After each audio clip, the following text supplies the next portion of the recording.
Good evening and welcome to the Claw Studio at the Royal Opera House and to this Insight event supported by Rolex. I'm Flora Wilson and tonight we'll be exploring Mozart's Die Zauberflöte, the magic flute. It's one of Mozart's final works and his last ever opera to be premiered just a couple of months before he died aged 35. And what an opera it is. On the one hand, it's a spectacular showdown between good and evil, a quest for enlightenment complete with grueling trials, monsters and magic. And on the other hand, it's about the power of love and about one average bloke's search for a girlfriend. No wonder it's one of the most regularly performed operas in the world today. David McVicar's production was created for the Royal Opera House back in 2003, and it's vividly beautiful. It depicts the forces of light and dark in an almost painterly way. And now, for its most recent revival here at Covent Garden, we have Maxim Emelianichev conducting a distinguished cast, including some former Jetta Parker artists in its leading roles. Well, tonight we'll be going behind the scenes of this revival to talk about what it means to bring Mozart back to the stage. I'll be speaking to Maxim and also to members of the cast, and of course, as always, we'll be hearing some of the wonderful music from Mozart's enchanting score. But first, I am delighted to welcome revival director Angelo Smimmo to tell us more about bringing this opera back to the stage here at the Royal Opera. Please welcome him now.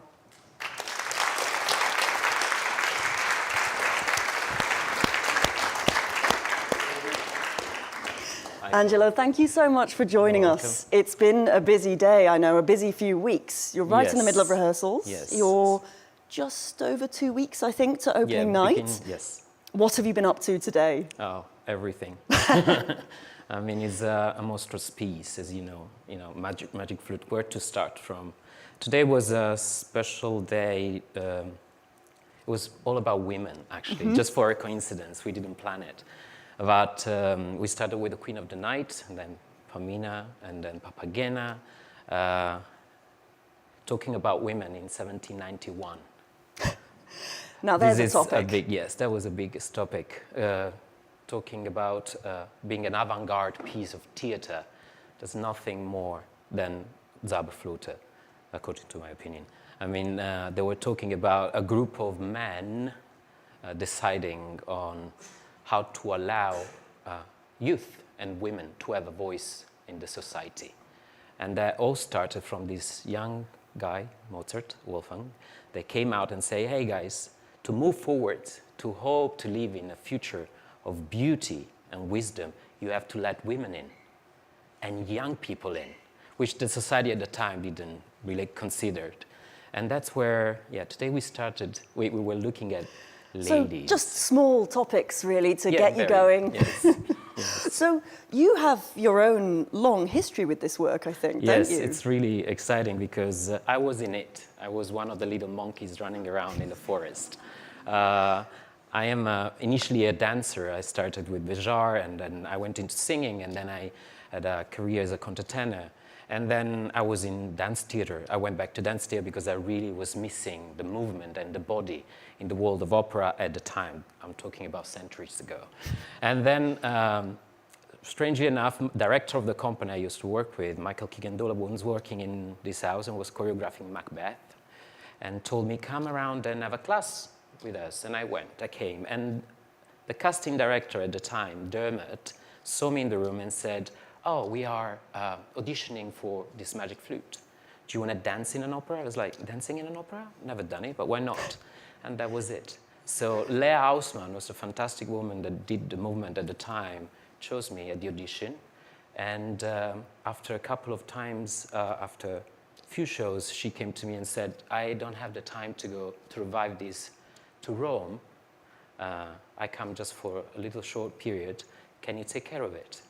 And that's how my big love with opera and movement started. And that's, and then here we are after many years. Yes. I mean, it's incredible that you are here today in the capacity as a director, as a revival director, but you've done so many of these other roles within the creative side of a production already. Do you think that changes how you approach directing? I think it's best to be a dancer to sing Mozart. I think with Mozart especially, who never shies away from descriptions, is never banal, but is always descriptive and very deep. The music always informs before or after what you have to sing. And then it's, you can ask my colleagues when we work, I am very much in touch with the music before the words, because originally I'm a dancer, so we listen with our body before to listen with our heads. And then the head come in afterwards. And with Magic Flute it's very specific because, it's storytelling. And it's very exciting for a director because you have so many characters. And it's about music, text, rhythm, and beauty. And how to achieve beauty? Through obsessive repetitions. What it looks like something that happens for coincidence is never for coincidence. It's always a lot of work and very, very, very specific and very repetition. Yeah. Amazing. So your rehearsals are doing all that work so that the Yes. magic Yes. appears to us on stage. Yes. I wonder, reviving someone else's production is presumably a particular kind of challenge. How do you approach that? You've been familiar with this production for a long time. Yes, it is, but I always think of it, I'm Italian, I'm from south of Italy, so food is very important to us. I always think of reviving a production a bit like making another recipe. The dish is always the same, the ingredients are different, and how you cook them, that's the key. So all the time there's a new singer, artist coming through the door, my task is to try and get the best out of them. And then once you get the best out of them, to say what you need to say, how do you put it in the pot with the others so that the flavor is right according to the original recipe, David McVicar, and Mozart. And that's what you do and you juggle. So it's always new because the ingredients are always different and very exciting all the time. Yeah. Okay, I've ignored it for a while. I've got to ask, what are you holding? This is one of the most thing. beautiful things, I think, in the show. The show starts with this, and the actors come in through the auditorium and bringing young actors this light, which is 1791 is the end of enlightenment. And what Mozart is saying, what David McVicar is saying, bring light to the audience from within the audience. The wisdom that we're talking about is not a wisdom that comes from someone up above, aristocracy. We know what they thought about aristocracy at the time. 1791, prior to that, 2 years before, people were The lost French their Revolution. Head. Yes, lost their head. So we know what they thought about aristocracy. Wisdom has to come from the daily life, from the people that are in the street and understand their needs. And that's what happens in the show in the beginning. The actors bring that light from the auditorium onto the stage. And then you finish with, the opera finishes with the most... I think we have a picture of this, actually, that we can see of what this looks like, what you're about the to say, end. Angelo. Yeah. Yeah, the end of, it's really, I find it very moving and gorgeous that the end of, the end of the opera is the chorus that gives the last message. It's not the prince or the princess or the queen of the night or Sarastro. It's the chorus that comes forward and says, wisdom and beauty are the two things that will help us to move to a better world. When wisdom and beauty will be accomplished, we will live in a better society. And it comes from the people. It's this beautiful idea of a kind of grassroots philosophy, because that's not how we tend to think of the Enlightenment these days. It seems complicated and difficult. It's very simple, and Mozart is very simple. Magic Flute is all about taking life easy and light with the innocence of a child. The kids are the Tricknaben that will lead the way to wisdom for a reason. And with Mozart, even when he touches topics that are really, really pertinent and heavy, like talking about women, if you go in the second act, there's the duet of the two priests, and they talk about women in a way that you don't want to hear. But if you hear the music that goes with it, you understand what he's trying to say. I have also always to remember that it was a job to be a composer, and you needed to get money. And you are always a son of a period or a society.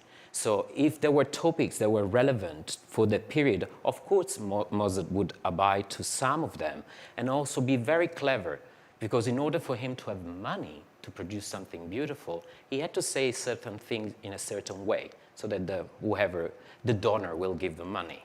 But then he says it his way, so it makes you believe something. And if you listen to the music that comments always what he's trying to say, it tells you the truth. So it's not misogynistic. There's no one that loved women more than Mozart, as we all know. It's absolutely not. The way that the Queen of the Night needs to die, it's to give birth. To become a man, you have to get rid of your mother, not your father. The mother needs to die in order for a human being to grow, being a woman or a man. That's why the Queen of the Night dies. And and then we can go on and on and on and on, historically, who she was and what it did, and there's so many layers to it. But just on a very, very simple, easy way, the mother needs to go for the boy to be a man.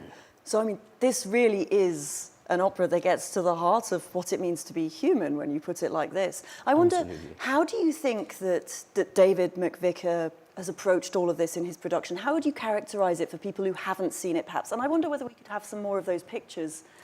But David is a genius. That's my opinion. And he respects the music and the text so deeply that he understands that there's so much in it. There is no need to invent more. You don't need to set it on a space shuttle or in anywhere else to make it palatable? No, how do you say it in English?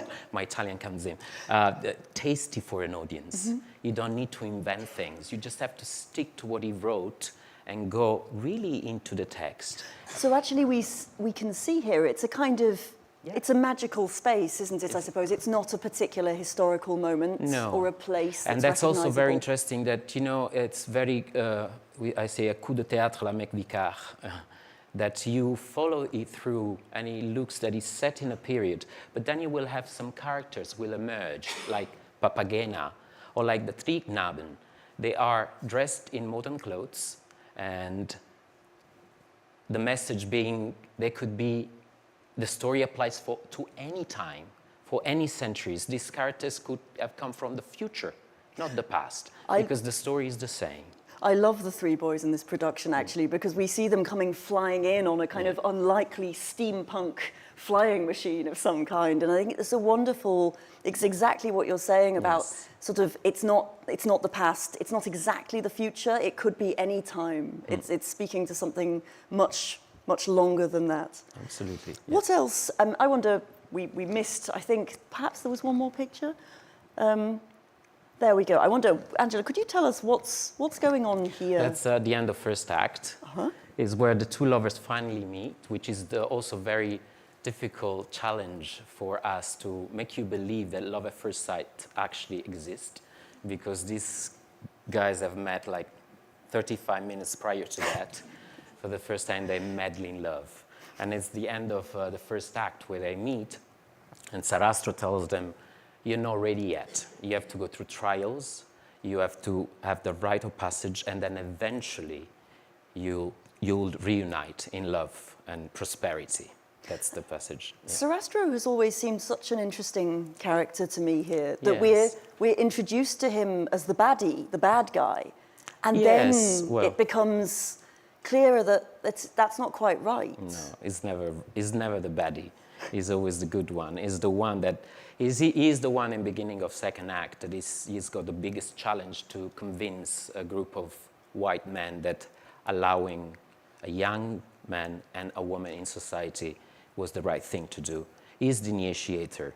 And precisely if you want to go back historically, there is a guy that in 1784 called Ignaz von Born.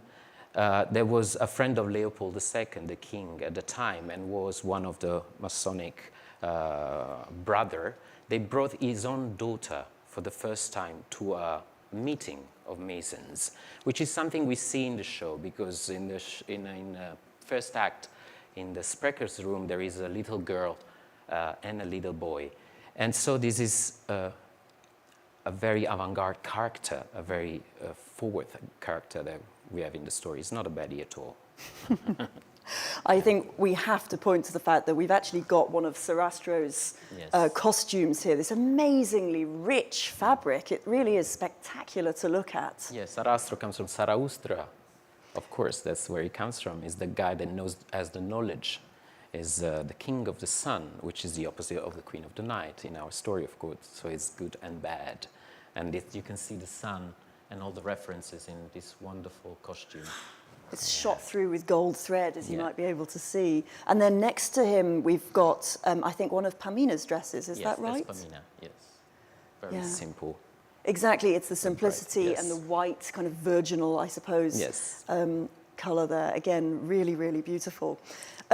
It's so clear that you absolutely love this piece. Yes. I wonder, are there particular challenges of staging it? I think perhaps especially the fact that it's technically a Singspiel, it's a sung play, and there are spoken passages. To start talking after a big number has happened, or you have a full orchestra and you come in with a dialogue, how do you keep the rhythm? How do you not make the audience bored and disconnect with the story? And especially this, you know, I like to work scene by scene, sometimes I do it without them singing at all, so they can only embody the music underneath and the rhythm of what we're trying to say. Because when the music goes, they naked with their own voices. And singers, like everyone else, you know, they feel very supported by the music. Once you take the music out, it's like taking the ground under their feet.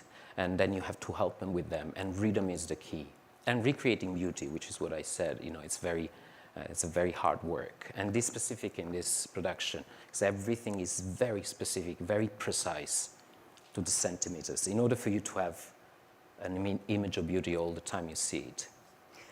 Well, this has given us a lot to think about when we go to see this, just to think of all the work that's gone on in the background to really create that kind of precision. Angelo, thank you so much for making the time. I want to say one last thing before I go, is that I think that most of all, Magic Flute is an emotional testament, because Mozart would die after a few months of that. And I think that he wrote a piece where all these wishes for a better world were contained. And I think that if there is only even one person in the audience to which those topics make any sense, then his testament will be accomplished, and I'll be happy. Thank you so much, Angelo. I know it's been a long day. It's fantastic to have you here. Very best wishes for the rest of rehearsals. I think you'd better take your orb with you, but thank you so much for bringing it. Thank you. Bye-bye.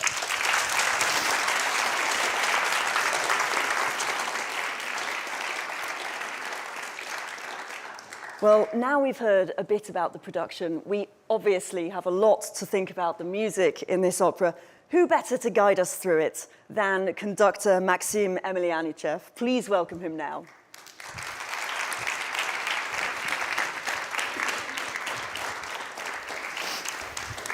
Welcome, Maxim. It's so great to see you. You've just arrived, I think. You're back in London very recently.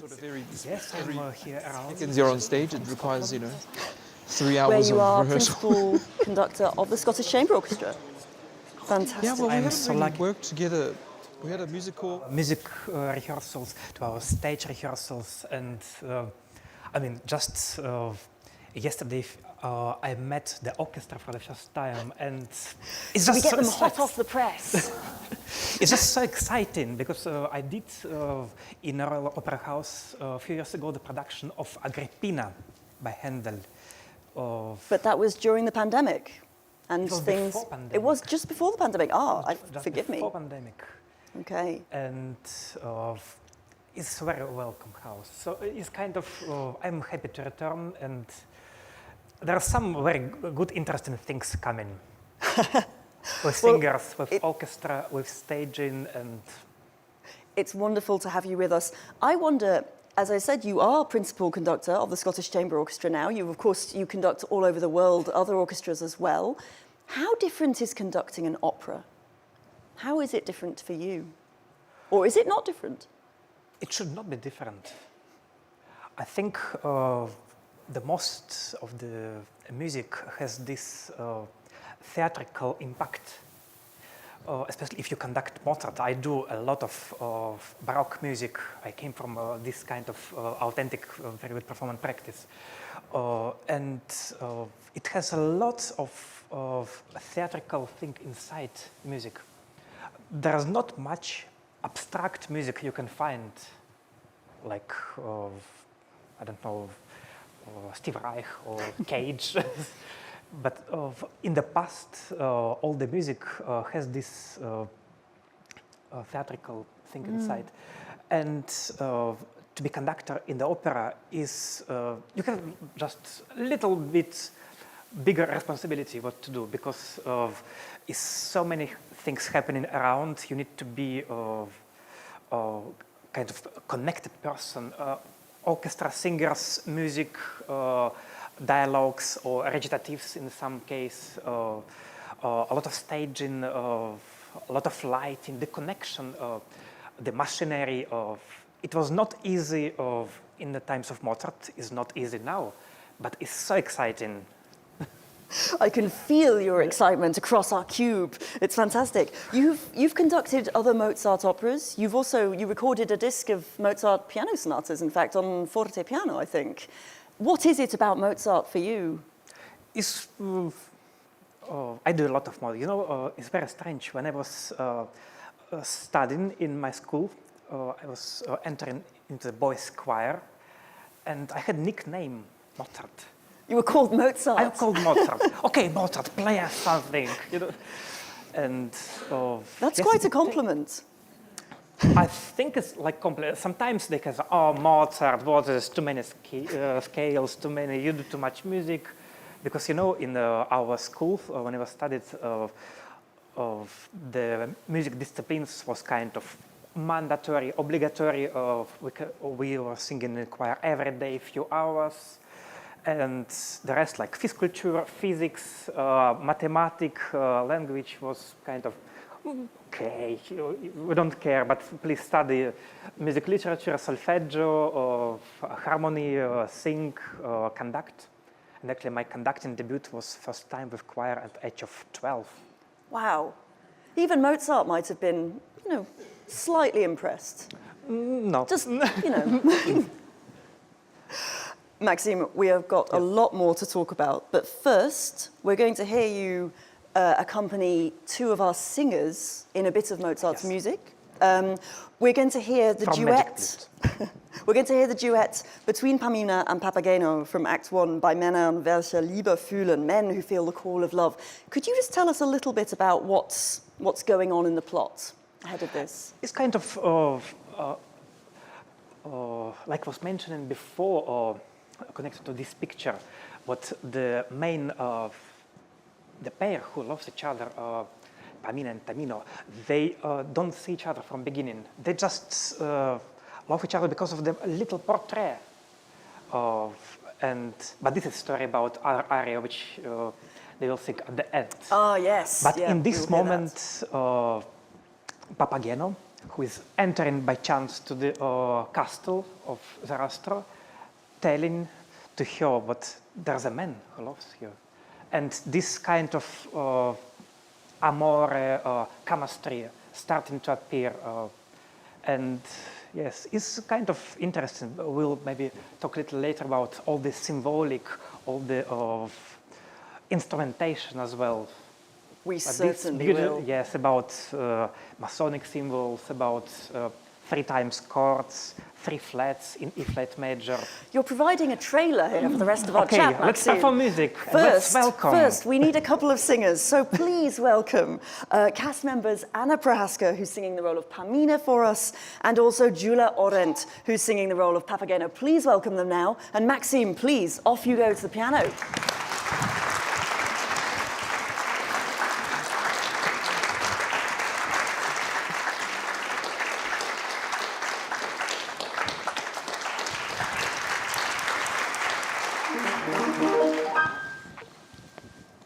Ready?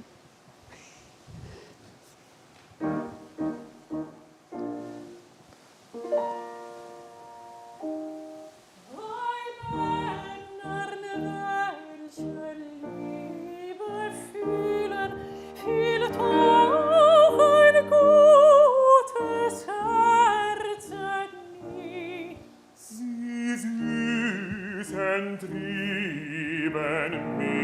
mit zu fühlen, ist dann der Weiber erster Pflicht.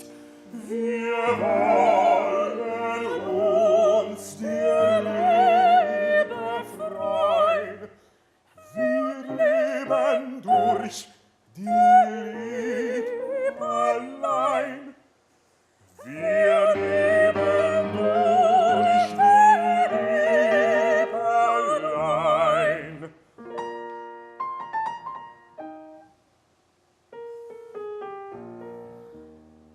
Die Lieb versüßet jede Plage, ihr opfert jede Kreatur. Sie würzet unsere Lebenstage, sie wirkt im Kreise der Natur. Ihr hoher Zweck zeigt deutlich an, nichts edler sei als Weib und Mann.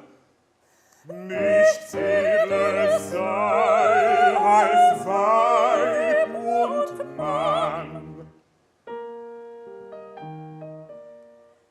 Mann und Weib und Weib und Mann.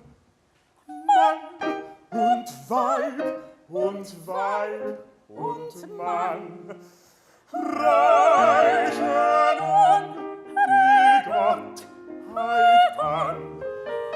Mann und Weib und Weib und Mann reichen an die Gottheit an.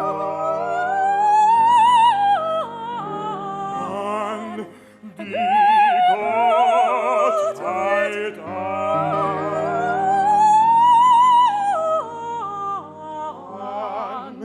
Die Gottheit an.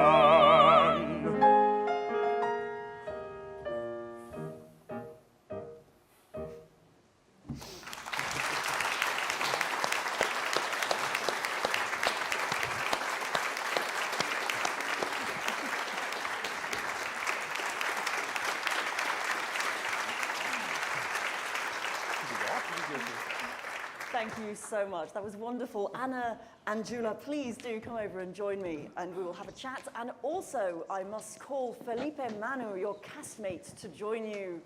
We have a Tamino out there. Brilliant. Hello.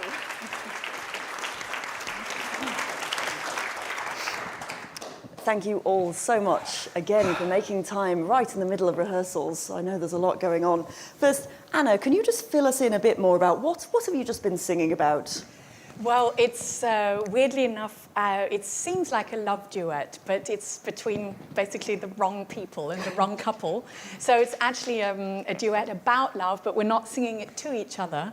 But that, of course, enables a few sort of strange feelings in between where you sort of might interpret it in a different way than it's actually meant, which is a nice, charming aspect about it.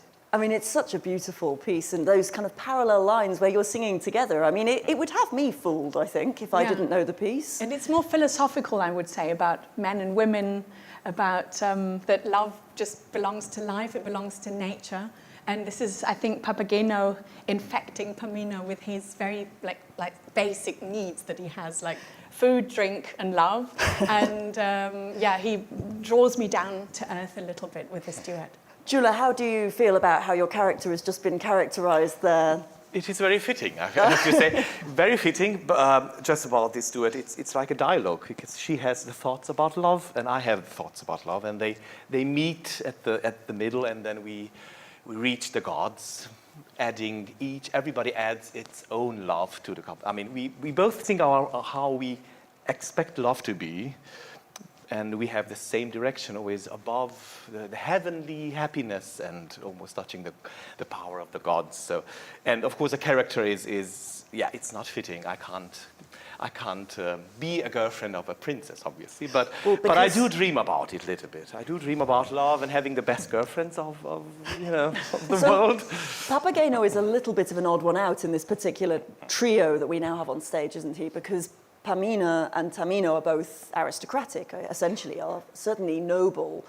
Papageno, slightly less so, perhaps. Yes, I think I have the role of this poor, free, but very poor soul who fights for food and for the basic needs, and he dreams about love and having the most delicious food, the most delicious wine, and a girlfriend, of course, waiting for him at home, which it's for a long time, it's only a dream, the whole, and it basically comes at the end of the piece, everything together. So it's always fighting for survival, dreaming about love, about happiness, and he's quite miserable, I have to say, especially in this world of this Inszenierung and this staging.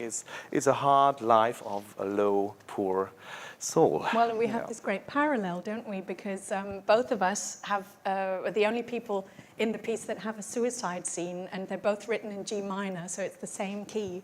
And I think it's also to do with the fact that Pamina has been abducted. She's actually a captive. And that kind of brings you down to the basics. You're not an aristocrat anymore if you're in prison, like Florestan or whatever, in Fidelio. Everybody's on the same level. So basically, he is my savior in this moment, and regardless of what social status he has. And I think that's quite a statement of Mozart, echoing maybe Le Nozze di Figaro as well, where it goes love goes across the classes as well. Exactly, I think that's so interesting. Felipe, what about Tamino? Where does he fit in here? Because it's always struck me, actually, to be honest, that Papageno, I mean, for all that, yes, he has a miserable time sometimes in this opera, but equally, he's surely a lot of fun. Whereas Tamino, he's quite serious. He could be a little bit stiff, I think, sometimes. Yeah, no, you're right. I think he can take himself fairly seriously. But I don't know, but saying that, I think he sort of, throughout the opera, as he sort of goes on this journey from sort of this boy into a man, he sort of loosens up, and he sort of, his vision of the world sort of broadens, and he's not sort of, has this sort of narrow vision on this sort of really of the world. And yeah. Now, you first sang this role, I think, as a cover when you were a Jetta Parker artist right here at the Royal Opera House a few years ago. Is that right? Yes, I did cover it. And now you've returned as the headline act. Yeah. Well, how does that feel? Well, for one, I don't quite remember all the staging when I sort of covered it, so I might as well. But I guess it feels like I can finally put everything that I sort of learned whilst I was a young artist, and I learned whilst I was a young artist covering this role, and put it onto stage and bring it all together. It feels like a really sort of full circle moment, yeah. Yeah. Wonderful. Anna, you've sung Pamina all over the place and over quite a number of years. How has your relationship with the character changed? Well, the first time I actually sang the aria in public was with Claudio Abbado, and so that was really, really exciting. Wow. And I was very young, and I hadn't sung the full role yet. I was still in Papageno mode. That's the first role that I did in this particular opera, although I'd learned the first boy already, the Erste Knabe.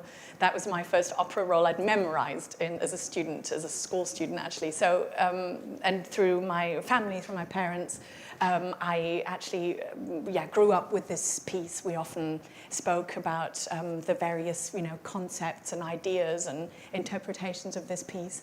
So it's actually been such a great journey, and now I've actually been singing this particular role, Pamina, for 9 years now as a full kind of role in Berlin, actually mainly in 2 different productions, very different productions, one more traditional, the other one more like flying through the air and lots of acrobatics. Wow. So it's really interesting to actually return down to earth again now and do, let's say, very kind of like straight theatre drama with the dialogue as well, which I think is fabulous, which Angelo is really trying to get out of us, that a certain sense of realism and naturalness to it, and nothing too operatic, which I think is incredibly important. Now, you have a massive advantage on some of the other cast members as being a native German speaker. Yeah, exactly. I wonder, Jula, how do you find, for instance, the German dialogue moments? It's about just a question about practice, how much I practice. And I had time to practice it in Berlin because we did the same production for the Many last, times. last 9 years. We did Yeah. the same 2 productions. It's just a question about practicing, and you have to speak a little bit of German to be comfortable, because German Papageno is is the one who talks a lot. Yeah. So, He is quite the chatterbox, isn't he? Pop, pop, pop, pop. Also, the fact that you have then been in the same productions, I wonder, does that help with the kind of chemistry on stage? Because so much of this score is about ensembles and working together and the relationships. does it? I think it's not mainly about chemistry, but it is about how we do music together, because the few moments we have, it's very precise music, very delicate music, and it's good if we have the same point of view. A lot how we of do chit-chat, Mozart, a lot of yes. syllables. It's very syllabic music that we actually have together, Yes, isn't it? yes. So it's very Especially in the helpful. finales. I mean, I always had a big joy doing Papageno with her. Papageno, yes. Being her Papageno Exactly. on stage. Same- It was always a same big joy. And I think it's also, we've sometimes also got to forget the staging or the ideas that were sort of implanted into us in our early productions, and that we actually open ourselves for the new this production that we're doing, and we've got this luxurious 3 weeks of rehearsal, which is so rare. I mean, I don't know if anybody knows this, but often enough, this kind of piece is in the repertory and gets thrown out onto the stage in 3-4 days, sort of haphazardly somehow. And it's so wonderful to actually have these 3 luxurious weeks to really, practically like in a new production, to really find the colours and find the shades between the characters. So how does that actually work in a rehearsal room? I mean, Felipe, perhaps, how do you work on these things together? I mean, for instance, your relationship with Pamina, how are you kind of going about building that? Before we sort of rehearse a scene, we'll sort of, with Angelo, we'll talk about our sort of relationships and with one another, but also sort of where we are on our sort of character arc. And so we sort of all are on the same page about where we are in this opera and how we relate to one another. And then we'll sort of, with that in mind, we'll sort of put it on its feet and sort of find something organically from what we've discussed. And from after after that, we sort of generally are all, so we find something that we're all more or less happy with. Yeah. Amazing. I mean, you just said about the kind of where in the character arc you are. This is clearly an opera where everyone goes on a journey, don't they? I wonder, I mean, Pamina, how does Pamina develop through this opera? Well, I find it really interesting that Mozart, it seems to be a theme that goes throughout his whole works. You know, it starts off with a character like Blonde in Entführung, who says, you know, I'm an English woman born to be free, who, gets abducted. Then we've got Ilia in Idomeneo, who is a Trojan princess that gets abducted by the Greeks. Then there's Pamina, the very last opera, the last heroine that he actually writes for, that he creates with Scicaneda together.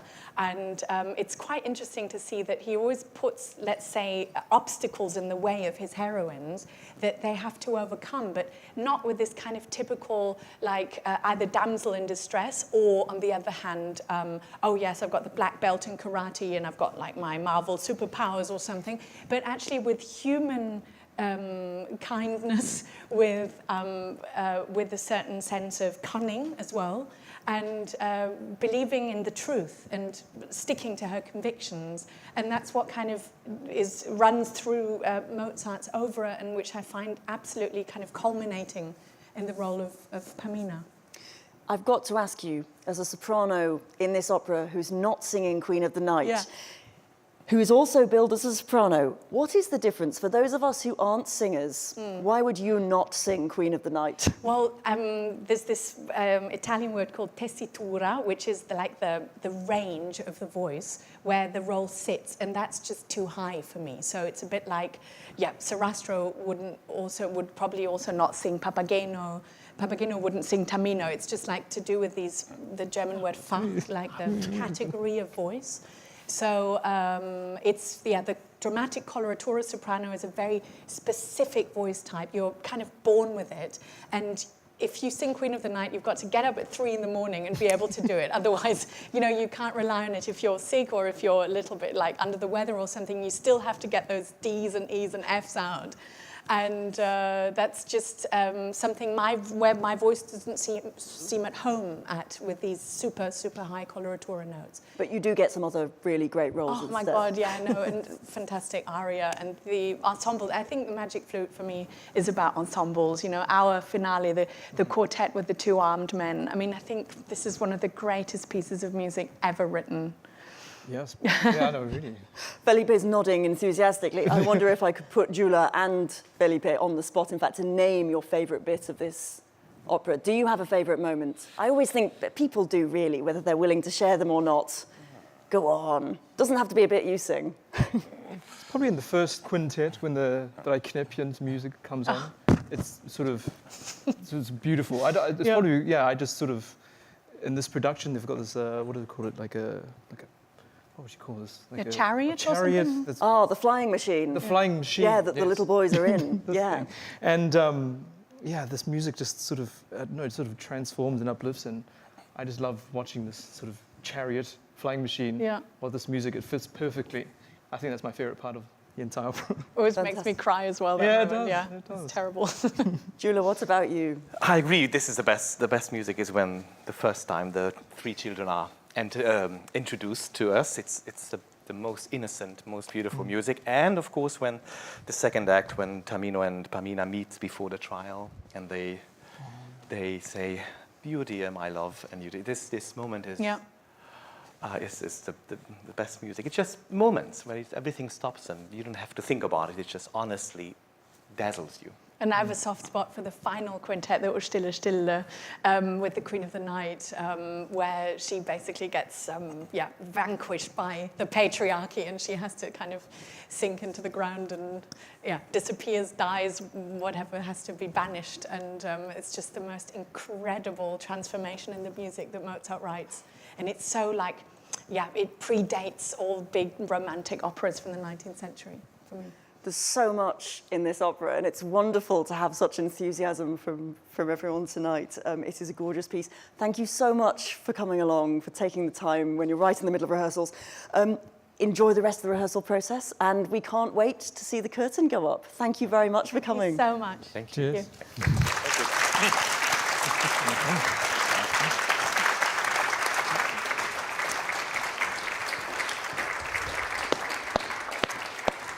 Now, we've got lots more to talk about Mozart's music, as you'll have been able to tell. There's a lot going on here. So I'm delighted to be able to welcome back Maxim Emelianichev, this time to the piano.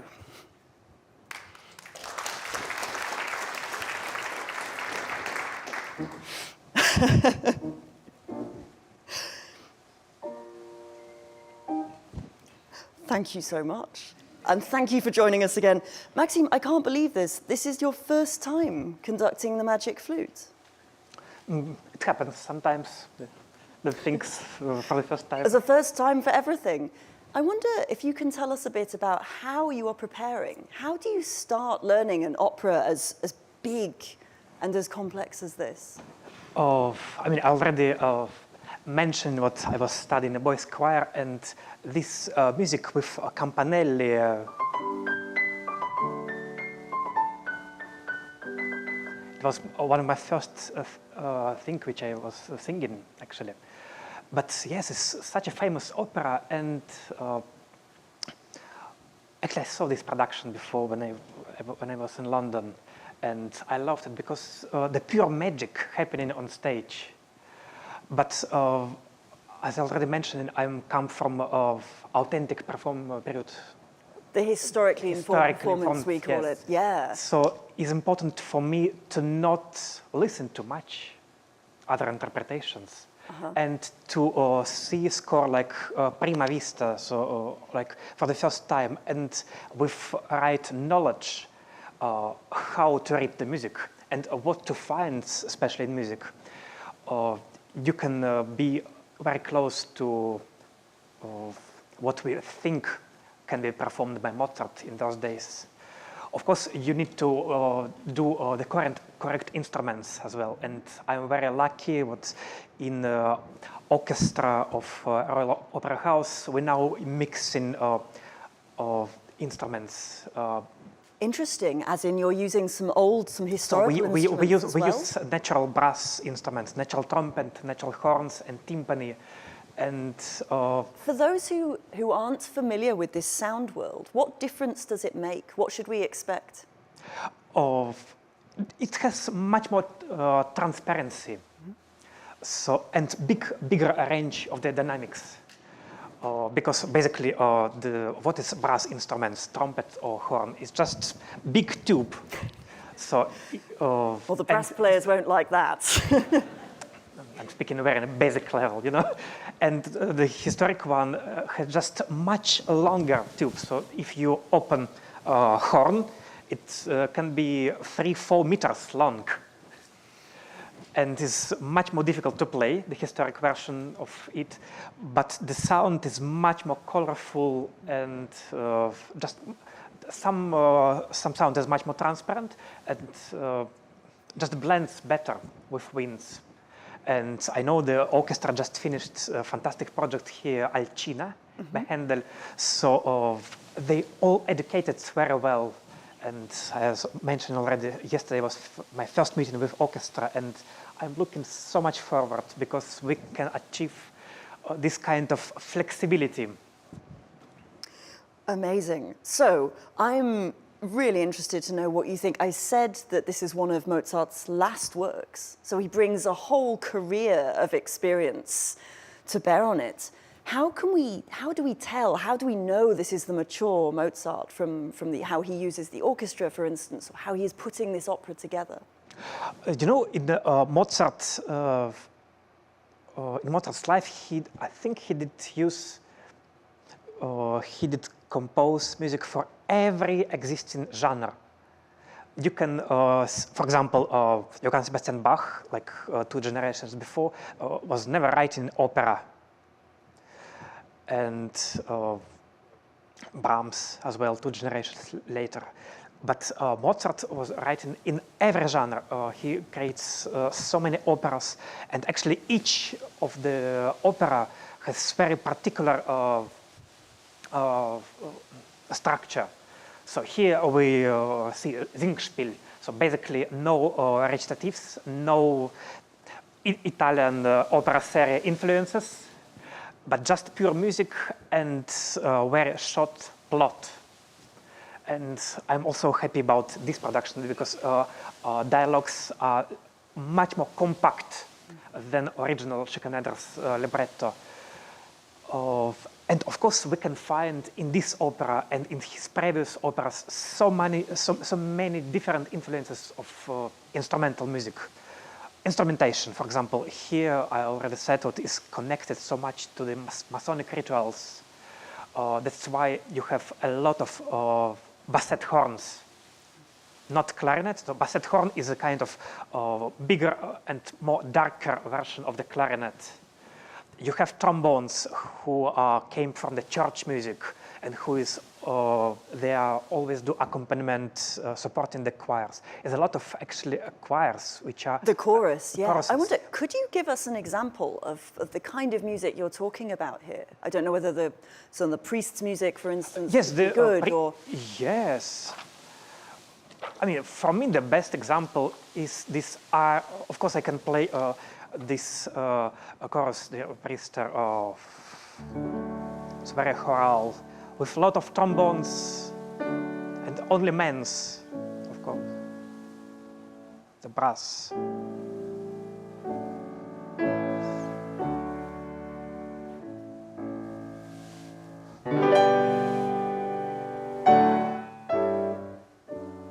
And goes with dark harmony.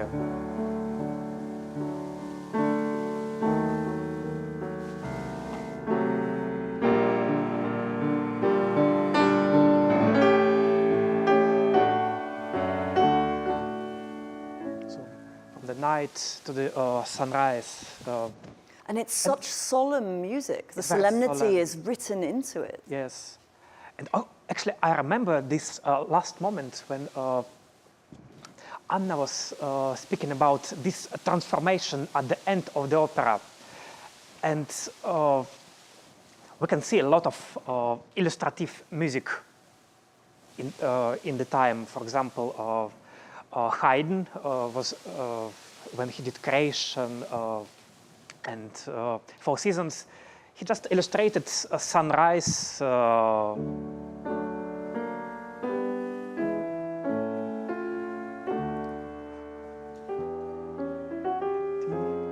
So it's actually music goes down, music goes up together with sun. And in this moment, when at the end of the opera, when Zarathustra appears like a king of sun, the music goes down. So after all this dramatic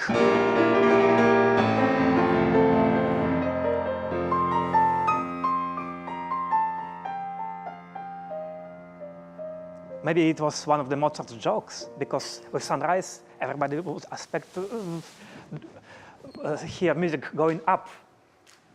This is Mozart genius. Yeah. And of course, speaking about Zarathustra and this religiosity is his famous aria with choir.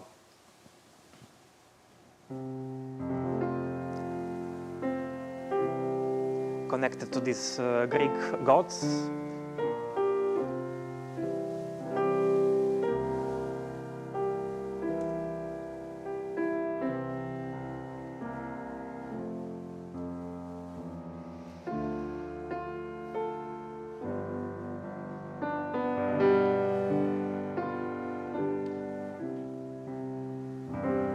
With a lot of dark colors of trombones, bassette horns, and bassoons.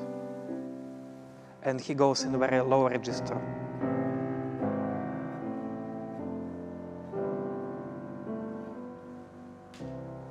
And such a contrast, other personages. Well, exactly. I mean, this is extraordinary music where it's so low, and to sing Zarathustra, you have to be able to sing so low. It's the real extreme. And at the other end of the spectrum, we, of course, have the Queen of the Night. With this famous, which we also mentioned.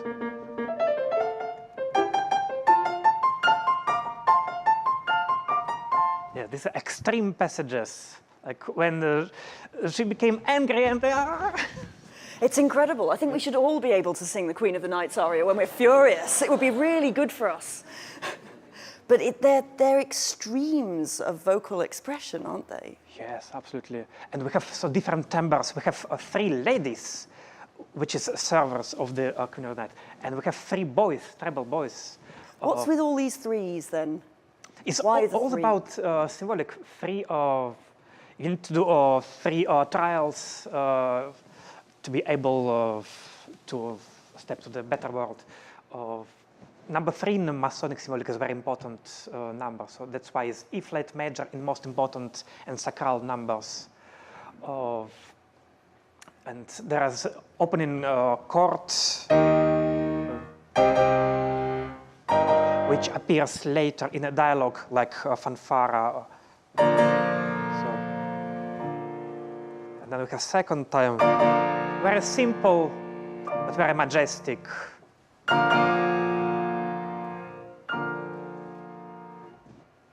So we've talked a lot about the serious side of this opera, but we have, of course, got Papageno and Papagena as this kind of comedy duo almost. Yes, for example, when he see Papagena, also the way how they introduce to him the name, like Papageno, Papagena, is just one letter difference, but it's so funny on stage. It's a lot of comedy here. And when they start to sing, Papagena, Papagena, Papagena, it's very difficult to sing, it's very difficult to play, but it creates such a funny story. So between these serious moments, and actually, I think what is genius in this music is to find something very serious in a funny stuff, and something very simple and funny in very serious. So this combination, because everything written with very simple notes, but how it works is incredible. I wonder what you think of the magic flute itself, which we hear periodically throughout this. We hear this flute. What is it doing? It's a symbol, because the instrument and kind of the music which appears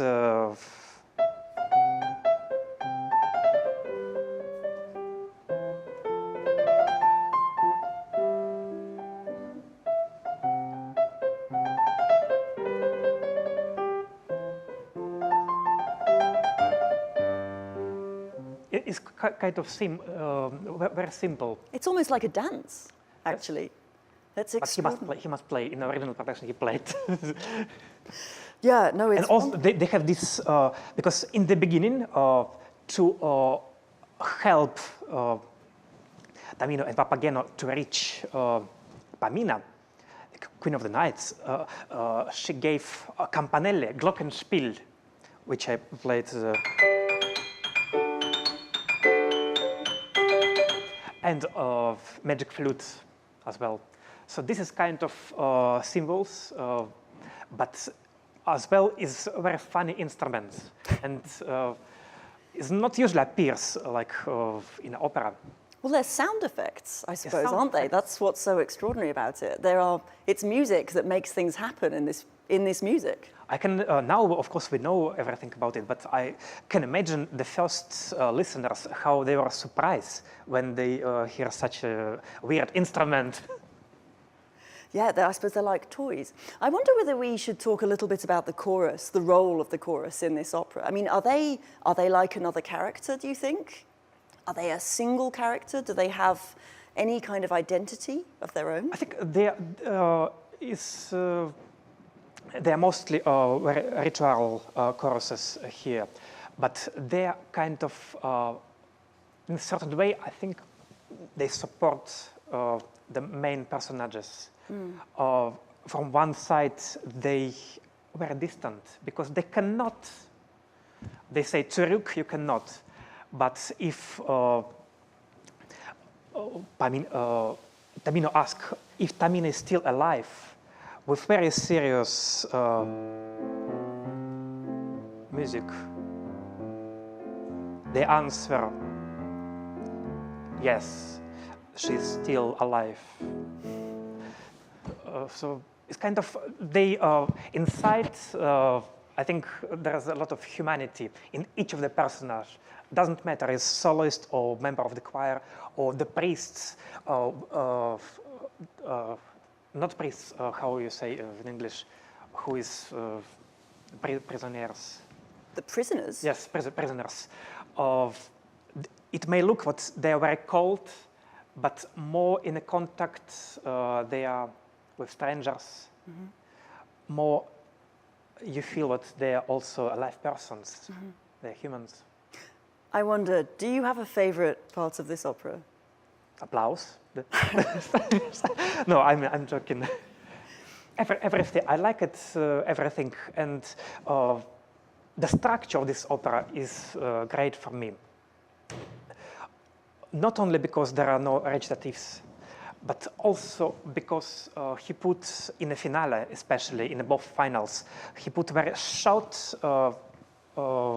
parts, very close to each other, and he changed it very subito, very suddenly. So fast changeovers. Very fast change. The pace is really And rapid. last chorus, last finale after appearing of Zarathustra is just 2 minutes long, but it's kind of, it leaves you with feeling what it's just a bit too short. It feels this kind of, without so much pathetic, without so much maestoso, but it's pure music by itself. Wonderful. The structure is built fantastically. You can't say much better than that, can you? Pure music. We've got time to hear one more performance. You're not playing this time, but I'd like you to introduce it. We're going to hear Die Bildnis ist bezaubernd schön. This is Tamino's aria from Act 1. The I opening aria, yes. Can you tell us a bit about what's going on here? It's just very beginning when Tamino, after his, he finds himself in the middle of the stage, don't understand where he is, and the three ladies, together with Queen of the Night, give him the portrait, the little portrait of her daughter. And This is Tamino. Yes, and immediately he fully in love with her, and after that moment, all their journey started to be very interesting. But this is pure magic, this moment. It certainly is. Maxime, thank you so much for Thank talking you. to us, and very best of luck. Thank you.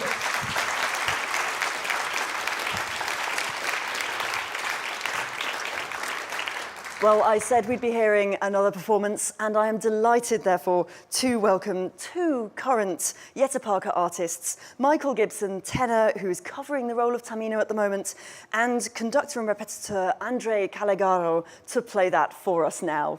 Please welcome them.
Michael and Andre, thank you so much. Please do come over. I'm going to arm you each with a mic. I think these should be live and good to go. Thank you so much. It was great to hear you singing that. You're both members of the Jette Parker programme, starting this year. You've got 2 years on it, I think. Yep, 2 years. Yeah. How is it going so far? Well, we've not been fired yet, so that's a good start. No, it's maybe been... after tonight. Maybe, yes. See how this goes. You are the closing segment, so... Oh, really? Oh, right, okay. No, it's been great fun so far. I've been away along with a few of the other young artists in Snape Maltings for most of October. We were rehearsing and performing The Rape of Lucretia, and we've just finished that in the Linbury Theatre as well. So, no, it's full on, but it's been, yeah, great fun so far. Fantastic. Andre, what have you been up to? Yeah, it's great. In this house, there's so much different music performed. So in my 3 months here, I had already 4 operas, after Butterfly and Bohème and Alcina, now to Magic Flute. And alongside the incredible music staff of the Royal Opera House, I get to just play and assist and just breathe the craftsmanship of how to do so many different styles of opera here in a short time. Amazing. It's really helpful. Tell us a bit about your work on Magic Flute at the moment. What are you doing behind the scenes with it?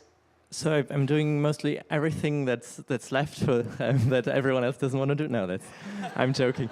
So I'm sometimes coaching the children from the choir. I'm playing the bells in the orchestra pit, and sometimes playing for the rehearsals as well. So I'm basically just around as an assistant and pianist. And will you be playing the bells in the performances? Yeah, exactly. This is your man, ladies and gentlemen. And Michael, how about you? What does it actually mean for those of us who don't work in opera houses most of the time? What does it mean to be the cover Tamino? It's a big undertaking, both in terms of the importance of the role in the context of the opera, and also the amount of music you have to learn as well. And it's just about just being on your toes all the time. This is the first time I've covered a role of this size before, and so. Yeah, in some ways you've almost got to be over-prepared than if you were actually performing it, because at any given moment, you never know, you might get thrown in at the deep end and have to kind of Felipe was looking pretty healthy this evening. Yes, and long may it continue. So your job is essentially to know this role inside out and to be able to go on at any time. Yeah, just to be as adaptable as possible in the circumstances. Yeah. So are you attending rehearsals along with everyone else? I've not been at any so far. Having said that, the Jette Parker artists, we have our own kind of rest room, which is quite close to where ORR1, where the Magic Flute rehearsals are happening. So every so often I'll be sitting in there and I'll hear some Tamino-related music going on, and all of a sudden I'll be like, and I'll stick my head in the side and watch what's going on. But no, it's really looking forward to watching rehearsals and being involved in the cover rehearsals as well. Yeah. Fantastic. Andre, how did you actually end up on the Jette Parker scheme? I mean, this is something that we don't get to talk about very often, and yet this production of the Magic Flute, this revival, stars some of the former Jette Parker artists. It seems only fair to showcase it. How did you end up here? Yeah, I started studying conducting, and I came actually from the symphonic side. I played the cello in a youth orchestra, but then studying conducting, I fell in love with opera and singing, and so this environment of so many different kinds of creatives and everyone behind the sets, also costume and the staging and the choir and orchestra and everything put together. For me, it's one of the best art forms, because so much can go wrong, and it does every day. But if you have a great team like we have in the Magic Flute, we can all try to make the best possible so that nothing goes wrong, and we have a beautiful performance in the end. And in the Jette Parker Artist Program gives just an incredible opportunity for people like us that are just starting out to get a glimpse of the very top, and to see these great artists perform and learn from them as well. Fabulous. Michael, what about you? What was your journey to get here? Do you mean from like birth or just recently? You probably don't have time for that version. If Yeah, you could start a that's little bit fine. more recently. I actually trained to be a music teacher up in Glasgow. That was my undergrad, and I kind of had it in my mind I wanted to pursue singing, classical singing after that. So went into masters in opera school and stuff, and then Yeah. Started in here in September, as we've said, and just following on from what Andre said there, it's just, I know it's like type of thing, phrase that's overused, but it is like inspiring being in here every day, and I do still pinch myself a little bit. I work at the Royal Opera House. It's really, it's really cool. Well, there we have it. Do you have a dream roll up your sleeve? This is just a small audience here to guard your secret. Oh. So maybe a sausage roll from Greg's. That would be my dream roll. Well, with that, I'm afraid that's all we've got time for tonight. I've not had my dinner yet, by the way, so there's context to that. Michael and Andre, thank you for being such sporting guests at the very end of this evening. Thank you. It is all we've got time for, but the curtain will be going up on the Magic Flute here at the Royal Opera House on the 16th of December. Do get your tickets if you don't have them already. Until then, many thanks to all my guests this evening, and of course to everyone here in the Claw studio. Thank you for coming, and thank you to everyone who's been watching from home. This Insight supported by Rolex. Good night.